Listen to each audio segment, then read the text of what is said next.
Yo, what's up guys, it's Jack and welcome back to another video. And I thought in this one I'd talk about my reactions and thoughts to the whole Call of Duty Black Ops 4 multiplayer reveal. And first and foremost, I want to say right off the bat that no, I did not get invited, unfortunately. I did not get invited, but at the same time, even if I were, I wouldn't be able to go. But anyway, so everything that I'm going to be talking about right now is not necessarily from a hands-on perspective with the game. Because I obviously, don't have my hands on it myself. So that's why in some of the things that I will say, I will hold off complete judgment until I get my hands on the game myself. In terms of the beta, this is everything. This is basically judging from what I saw at the reveal, from the stream, as well as the amount of gameplay that I've seen, and I've seen a good amount of it so far. And there's going to be more coming within the next few days, and with more information being released. So. My thoughts so far are very mixed. There's a few things that excuse me, there's a few things that I like with the direction that they went in. There's a few things that that I don't know how I feel, and then there's a few things that I don't like or possibly will not like. Because we can't really make full judgment until we get our hands on the game. I've already made that mistake once and I'm not planning on doing it again. So but right off the bat, I can say that this is it's definitely a good thing that this is going to be a boots on the ground Call of Duty with sliding in, and by the way the maps are made a little bit, you can kind of tell, as well as it's been said at a recent video that I saw from Hutch.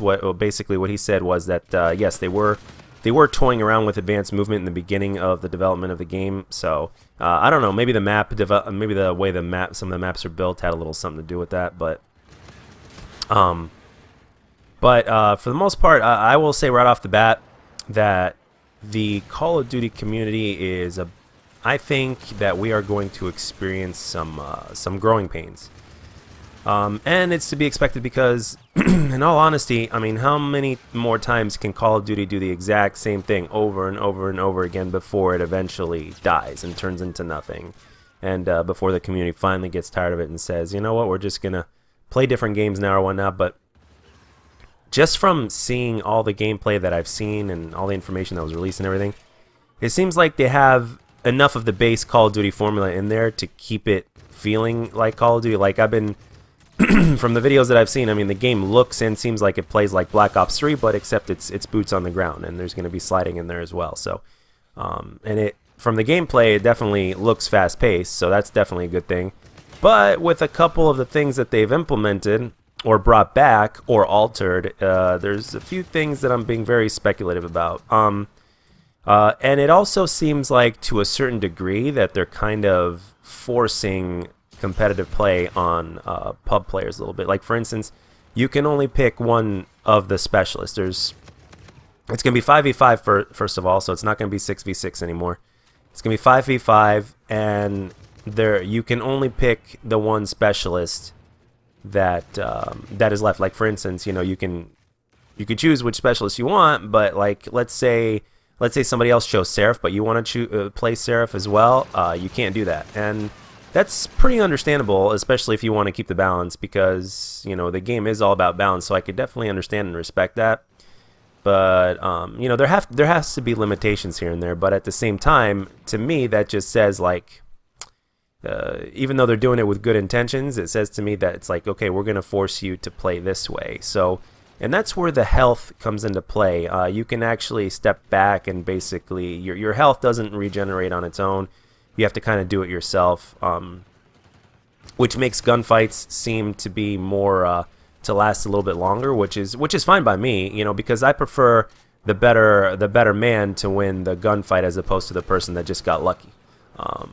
So in some ways that's a good thing, but at the same time, when they constantly kept on saying, we encourage tactical play, as soon as I hear the word tactical like that, it's like, okay, it basically means campers. I mean, in some of the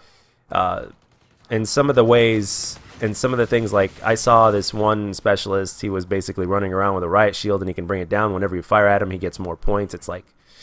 That just doesn't look good, but we'll see. I mean, we can't, again, I can't pass full judgment until until I get the hands on the game itself, and all I can say right now, as of right now, is thank God that there's going to be a beta, which obviously, you know, I'm pretty sure that we were going to get a beta before this reveal even came on, but thank God, because there's definitely going to be a few things here that are going to be used and abused. And that's one of the reasons why you have a beta, is so that way by the time the full game gets released, you can kind of, you know, they get feedback from us, and at the same time they fix it to where everything is balanced like it should be. So that way you can't really, you know, overly abuse anything, or at least you can't abuse everything as much as you initially did. So I wasn't I wasn't really expecting the specialists to make a return, but even though they've returned, it seems like there's a lot of similarities. Like you know, some of the same specialists are back, but at the same time, from what I've seen in the videos, it's like the non-lethal versions of the specialists seem to be more valuable than the lethals themselves, because the lethals have been nerfed a little bit, and that's fine. But there's a few things in there that I could literally do without, like for instance, the running riot shield. I mean, there's no sense. I can tell you in competitive play that that's going to be banned. That's for damn sure. I seriously doubt that, you know, that the pros are gonna let that fly. As well as the whole, you know, barricade and the whole, you know, barbed wire, that little thing of barbed wire that you can put on the ground to keep people from getting into a hard point or whatnot. So, but at the same time, it makes you understand why you can only pick one of the specialists as opposed to two people having the same specialist or more, because, well, well, that would just be overkill. So, again, it's all about balance, but again, when they kept on saying tactical, I'm like, oh shit, this might be too camper friendly. And again, going back to the health regen, it's like, you know, and the fact that the whole vision pulse can work for the entire team immediately reminded me of espionage, and I was like, why should the whole team benefit from that specialist? That's a little bit overkill. And at the same time, I don't fully know. I haven't been able to see yet if specialist is going to be earned the exact same way as it was in Black Ops 3, in terms of, you know, there's just a timer, and the more score you get, you kind of escalate that timer. So I don't know if that's going to be altered, or I don't know. I don't know. It might be a little bit different this time, to where it's going to be harder, and you're actually going to have to do better. One of the things I liked is that it appears like from the way. They're really encouraging objective play and going for the win, which I think is definitely a step in the right direction. And the way the way it's implemented is like the person that gets, you know, the most score is the one that's going to be the most valuable, as opposed to the person that just gets the highest KD and the highest score per minute. Although score per minute is still obviously going to be valuable, but I think that the score per minute, especially for game modes like, let's say, Team Deathmatch, are not going to be that high as they used to be. Simply because the way the game seems to be, you know, the way the game is made and how it's implemented. So I don't know. We'll see. We'll see how that turns out. So, and going back to that, I wanted to say that, well, it's going to be because of this game encouraging teamwork so much, which again I'm not opposed to, but I'm starting to think that the solo players, people like me that really like to play solo and to you know, and to carry teams and stuff like that, it's going to be a lot. I think as of right now, from what I've seen and from the way the game is being developed and all the information we've been given so far, it seems that it's going to be a lot harder for solo players to be able to carry their teams, as well as just for them to stomp lobbies in general. It's either going to be harder or damn near impossible, because it's going to really encourage people to party up in teams and go full team against full team.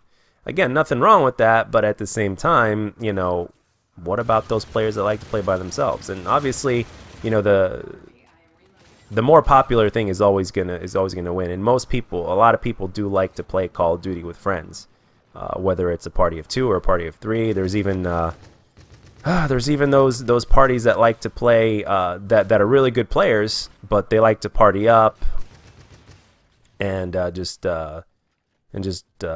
go after one lobby or another and just you know, play against noobs and do that. But now even that is going to be harder, because again, the way the game is developed, it's kind of in some way I feel like it's kind of forcing the whole the whole competitive down everybody's throat in a sense. It's like, you know, again, like I said in the very beginning of this video, my thoughts are all over the place, and there's some things that, you know, I know how I feel, and there's some things I just don't know how the hell to feel. I like the fact that you can customize Pick-10 even more, and you can add more than one grip to the gun to have even less recoil, and you can, I'm going to see myself doing that with stock because I love to strafe shoot. So if it doesn't feel like it did in Black Ops 2, I'm going to add one more stock attachment to make my strafing a little bit better. Which also helps with my shot as well in terms of the way I like to play. But I like the fact that there's that, and you can definitely tell that they're definitely being risky and innovative, but at the same time it's understandable. So I kind of commend them with that, but at the same time there are a few things that they're going to get wrong, that's for sure, and a lot of things that the community is not going to agree with. So only time is going to make that better, and I can tell you that right now it may get worse before it gets better. Or at the very most, or at the very least, we're gonna have to experience, you know, the difference now. Everybody's gonna have to almost start from scratch. I mean, the game feels like Call of Duty in terms of, you know, the aiming and all that kind of stuff, but they've implemented so much change that a lot of us are gonna have to go back to the drawing board and kind of start adjusting the way that we play. Maybe not necessarily changing our style.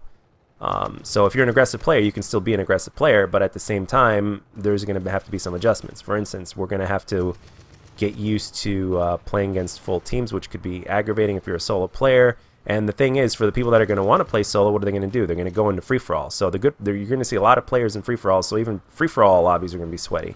So, and at the same time, it's like, well, it kind of makes you think, like, what's the point of league play if regular pubs are going to be similar to that?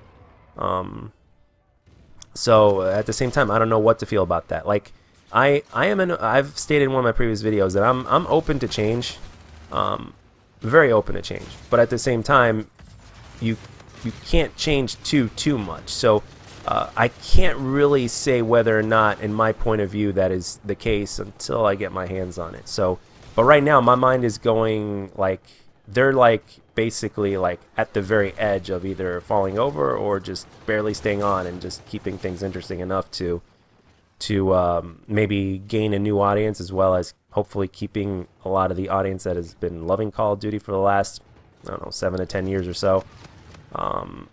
So there's definitely a lot of question marks right now in most people's minds, including my own.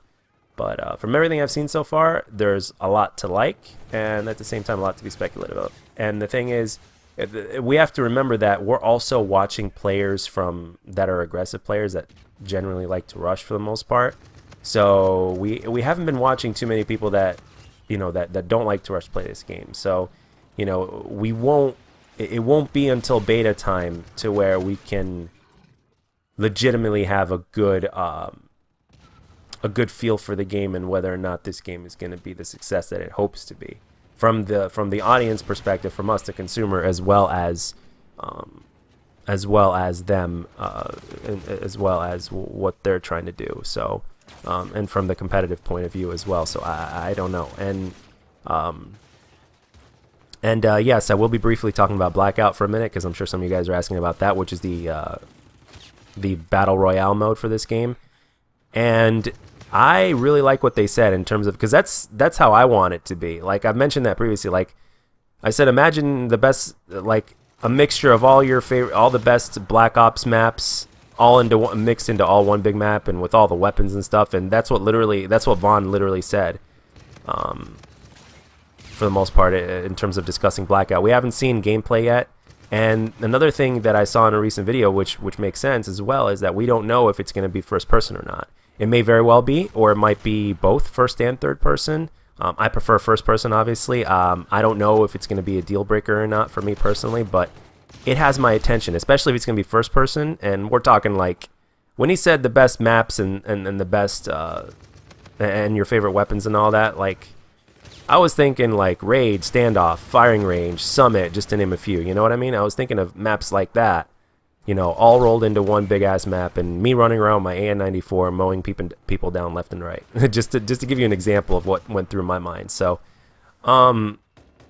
so even with all these mixed feelings and my lack of personal experience with the game hands-on, I could say that this game has a lot of potential, but at the same time, as of right now, there are also a good amount of red flags, as I mentioned, and I haven't really gone too much in depth on everything. I wanted to keep everything, you know, because if I went too much in depth on everything that I found out, this video would be much longer than it already is. So, but as of right now, my basic feelings are that I am still excited. I am looking forward to getting my hands on the game, and I'm not turned off by every single thing that they said, but there are a few red flags that I'm keeping my eye on. So. I don't know if it's going to make or break the game for me or for a lot of people, but all I can say is that only time will tell. And that's it. That's all I got for this one, guys. Those are my thoughts as of right now, and I'm sure as time goes on within the next week or so, there's going to be more that's going to be learned and examined, and more that's going to be seen as well. So, but yeah, that's it. That's all I've got. So let me know down in the comment section what you guys think, how you guys feel about it. And if there are any of you that are at the event yourself and you happen to go there, you know, let me know down in the comment section. I'd love to hear your point of view as well, since you have first hands-on with the game, of first-hand experience. So, and that's it. And as always, guys, if you enjoyed the video, let me know. And if you didn't, let me know what I could do to make my videos better. And I'll catch you guys on the next one.